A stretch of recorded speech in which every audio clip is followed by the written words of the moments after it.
Hey everyone, welcome back to Corporate Decoder, the place where we translate the confusing language of business into plain English. Today we are looking at Atossa Therapeutics, Inc., and a filing that dropped on the 26th of September 2025. If you are looking for a company that is trying to make some big advancements, you are in the right place. And before we dive in, if you like getting these clear breakdowns of corporate actions and financial reports, make sure you are subscribed so you don't miss any. Also, we have a thriving Discord community linked in the description below where we discuss these filings in real time. So what is the big news from Atossa Therapeutics, Inc.? On this September Day, they've released an updated corporate presentation. This is essentially a snapshot of where the company is, what they are working on, and what their future plans look like, all packaged for investors and interested parties. Think of this presentation as the company telling its own story directly to you. It is their chance to highlight their achievements, their pipeline, and why they believe they are a good investment. Unlike a dry financial report, these presentations are designed to be engaging and persuasive, aiming to get their message across clearly and effectively. For context, Atossa Therapeutics, Inc. is a biopharmaceutical company. They focus on developing treatments for breast cancer and other serious conditions.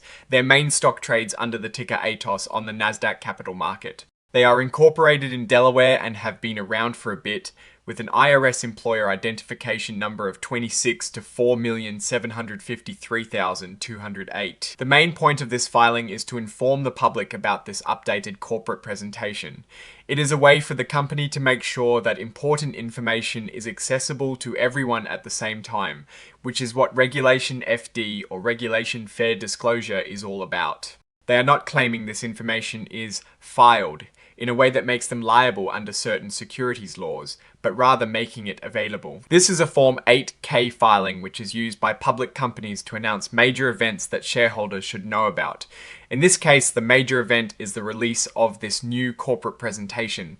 It is their way of keeping the market updated on their progress and strategic direction. There is no mention of former names or addresses, suggesting the company is operating under its current structure without recent significant rebrands or relocations that would need special reporting. The only class of securities registered on a national exchange is their common stock, with a par value of $0.18. This is what most investors would be buying and selling. The company has checked the box indicating they are not an emerging growth company. This means they are held to the same reporting standards as larger, more established companies, rather than being able to take advantage of extended transition periods for new accounting rules. They have also indicated they will not be using the extended transition period for new accounting standards. The actual corporate presentation is Exhibit 99.1. This is where the real meat of what the company wants to communicate is likely found.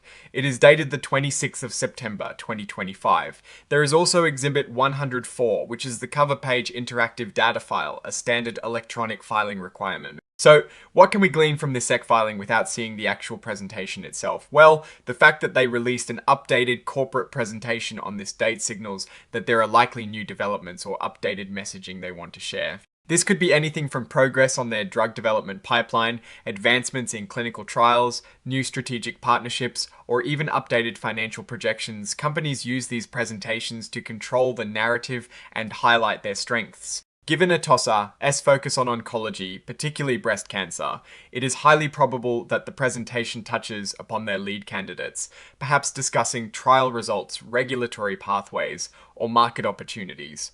It is a strategic move to keep investors informed and maintain confidence. Now, looking at the broader picture and anticipating what this presentation likely contains, we need to consider Atossa's position in the biopharmaceutical industry. This is a sector known for its high scientific innovation, but also significant risk. Success often hinges on the effectiveness and safety of drug candidates, the ability to navigate complex regulatory approval processes, and securing adequate funding for lengthy development cycles. For Atossa, the key will be demonstrating tangible progress in their clinical programs.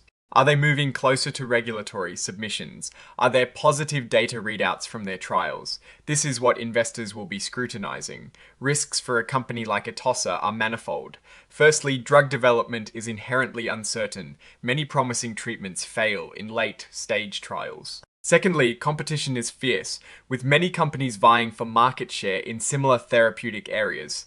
Thirdly, funding is a constant concern. Developing drugs is incredibly expensive, and companies often rely on capital raises, which can dilute existing shareholder value. The presentation will likely attempt to frame these challenges positively, emphasizing their unique approach or potential breakthroughs. In conclusion, this 8K filing by itself doesn't reveal specific financial results or groundbreaking discoveries. Its purpose is to officially announce the availability of the corporate presentation. To truly understand what is happening at Atossa Therapeutics, Inc., one would need to review that presentation itself, which is filed as an exhibit. However, the act of releasing an updated presentation on this date, the 26th of September 2025, suggests the company is actively communicating new developments and reiterating its strategic vision. Investors and interested parties should look to that accompanying document for details on pipeline progress, scientific advancements, and future outlook. Alright, that is our breakdown of this particular SEC filing. What is your take on the release of corporate presentations like this? And what do you think Atossa might be highlighting in their latest update? Let us know in the comments below. If this clear analysis helps you understand corporate filings better, please hit that like button, and for more in-depth dives into the world of business and finance, make sure you subscribe. Don't forget to join our Discord community, linked down in the description, where we can chat more about these topics. Thanks for watching, and we'll see you in the next video.